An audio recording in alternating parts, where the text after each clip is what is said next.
ল'ৰাজন 18 বছৰীয়া হওঁতে দেউতাক মুখ্যমন্ত্ৰী হৈছিল। দেউতাকে 15 বছৰ ধৰি মুখ্যমন্ত্ৰী হৈ ৰাইজৰ সেৱা কৰিলে, কিন্তু ল'ৰাটো এটা কোম্পানীৰো মালিক নহ'ল।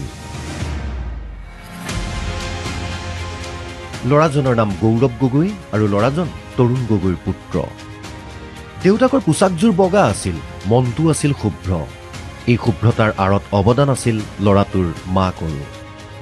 স্বামীয়ে 15 বছৰ মুখ্যমন্ত্ৰী হৈ থকা স্বত্তেও ল'ৰাটোৰ মাকে এখন বাগানৰো মালিক নহ'ল।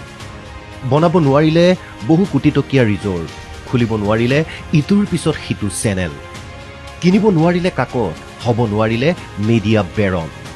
নিজৰ ল'ৰাটোকো দিলে সেই শিক্ষা।